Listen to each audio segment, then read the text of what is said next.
Now it's time for Girl, Your Soul is Speaking.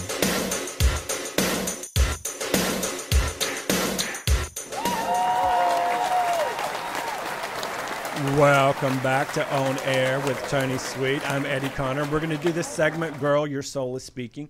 And this is going to be one of those fun segments. I'm a huge fan and supporter of Abraham Hicks. Do any of you in the room know who we're talking about?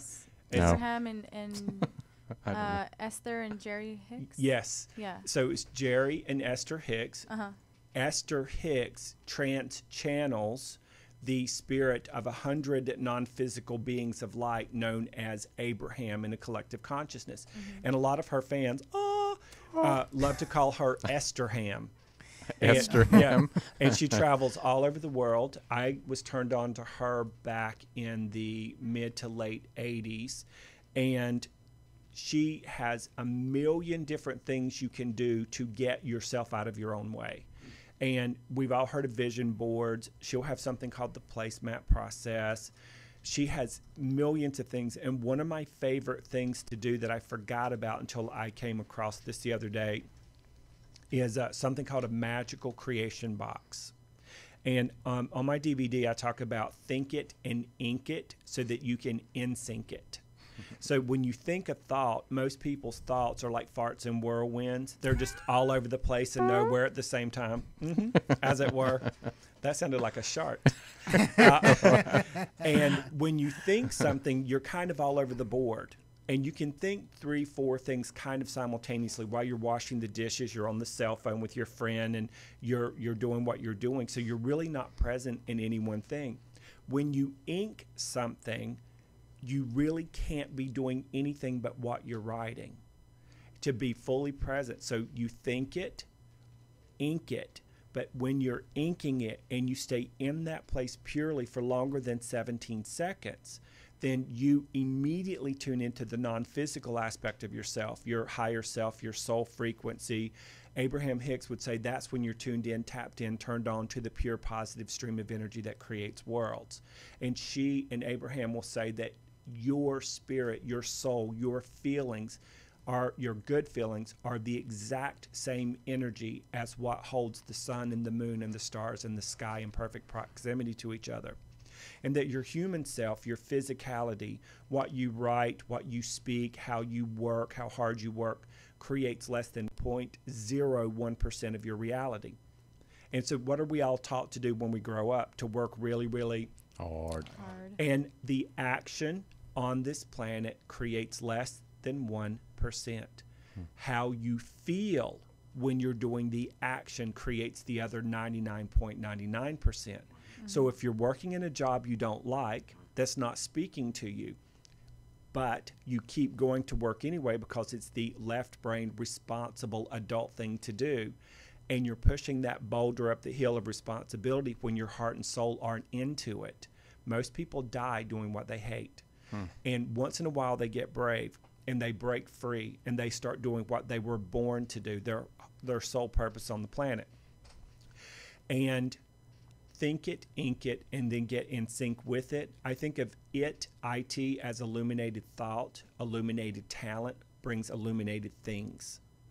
And when you write and you do anything that makes you feel good for longer than 17 seconds, at the end of 17 seconds, you are now 2,000 physical human action hours closer to what you do want than you were before you were inking it.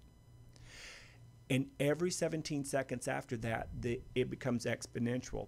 2 sets of consistently feeling good for 17 seconds ends up jumping up to 20,000 action hours.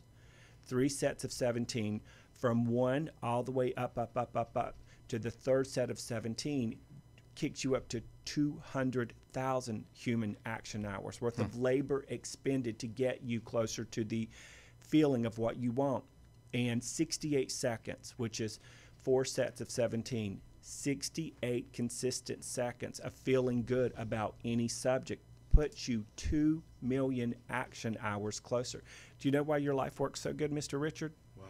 Because you spend a lot of time singing creating, channeling characters, doing what your heart, mind, and soul brought you to the earth plane to do.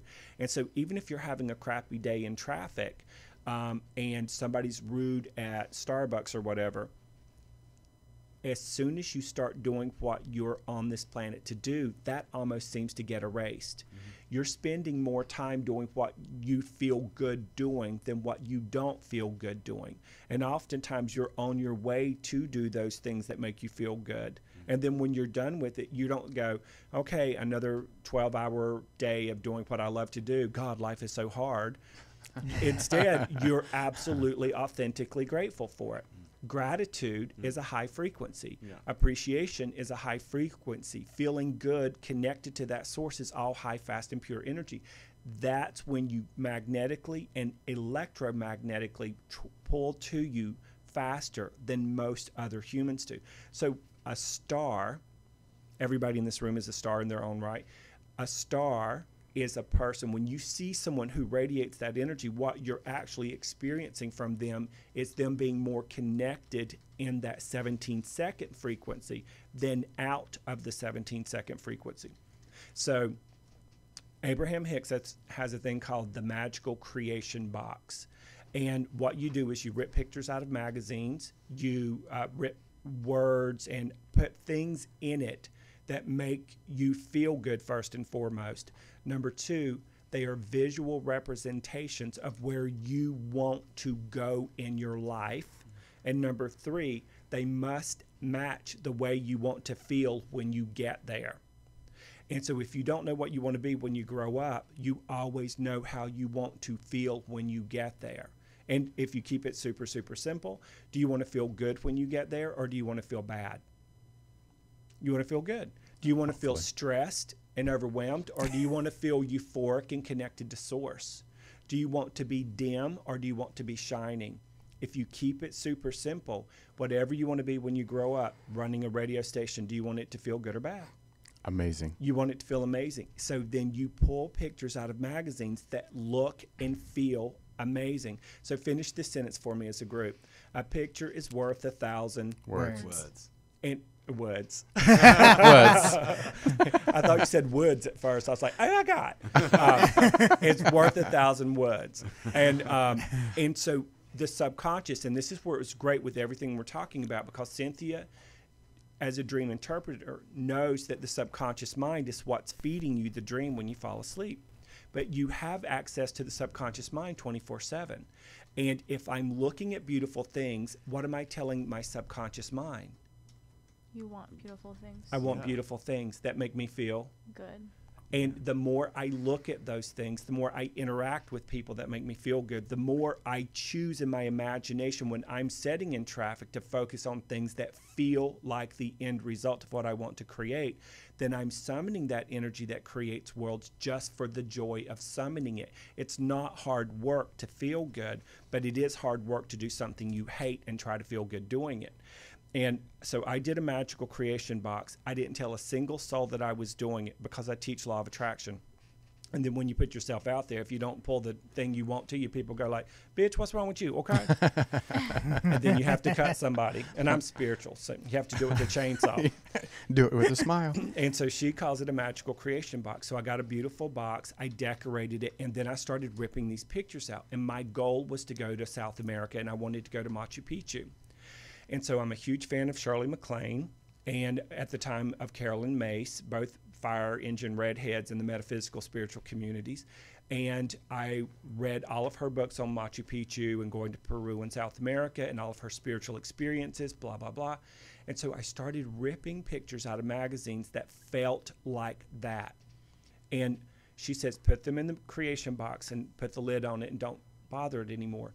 What I was doing differently was every third day I would go back and I would take the lid off the box and I would put everything out on my bed. It was a king-size bed. And I would look at every single picture for about 3 to 10 seconds until I could feel the energy of how it would feel to be standing on the top of Machu Picchu in South America. And then I would keep adding to it every 3 days, and I would spread it out. And I was doing this. I only did this 2 weeks. This is a true story. I told no one what I was doing.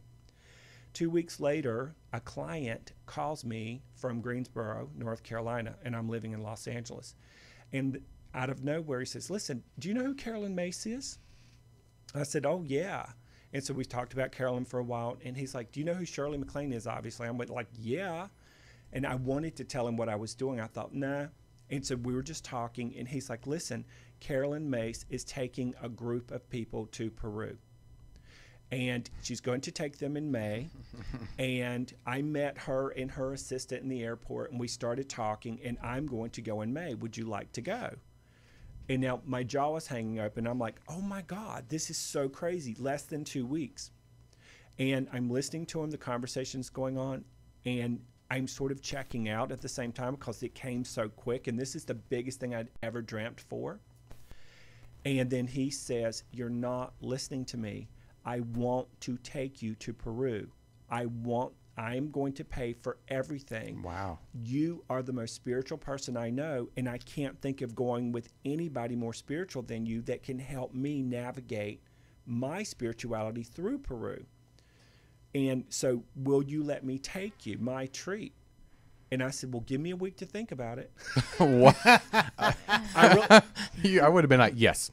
Yeah, but it's nothing that big had ever come to me from doing what made me feel good just for the joy of it. Long story short, I went to Peru with him. It was a life-changing experience. When we got to Peru, we broke free from Carolyn Mace's group because there was 350 people in it, and it was a cattle call. And plus, she was going through menopause, and she was mean, honey. She was a mean child. So we left the group, and we had a 5-star, almost like celebrity-driven 10 days, helicopter trips into the Amazon. I mean, we got into the top hotels at the top of Machu Picchu when someone dropped out just before we walked in, and they said, this never happens. The shamans took us in. It was crazy. And I got a reading from a shaman who said, you're our brother. You have known you were going to come here since you were about 18 years old. And that's the first time I ever saw a picture of Machu Picchu. And it was in the movie Resurrection with, I can't think of her name off the top of my head, Ellen Bernstein. And the guy at the gas station in the movie Resurrection, which she was nominated for an Academy Award for, ding, ding, ding, showed a picture. And at the very end of the movie, she's like, the guy who used to run this is now in Machu Picchu. She shows, getting goosebumps, showed the postcard. And I remember sitting in the movie theater, tears coming down my eyes. And I'm like, I'm supposed to go there. This shaman in Spanish with an interpreter is telling me this story. He said, you're our brother. You will bring people to Machu Picchu and share the light of this place with people from all over the world. And I thought, yeah, you tell everybody that. But it was a genuine experience. I left Machu Picchu. My life completely changed. 1 year to the exact day, I took my first group of people to Machu Picchu. And we're all best friends to this day. And that was in 1999 or 2000. Wow. And since then, I've been back 3 times with groups. And I'm telling you, it's unbelievable. The Magical Creation Box. I have to write it down. Yeah, you just get a beautiful box, decorated it any way you want to. And the things you want in your life, you feel it, that's what will bring it. And if you can feel it consistently every day for 68 consistent seconds, you're going to be closer to it, attracting it easily, joyously, magically, literally. I love that, Eddie. You're amazing. Oh, you're so sweet. And girl, you're so Soulless. bespoke. Okay. Yeah, your girl. Yay, Eddie Connor.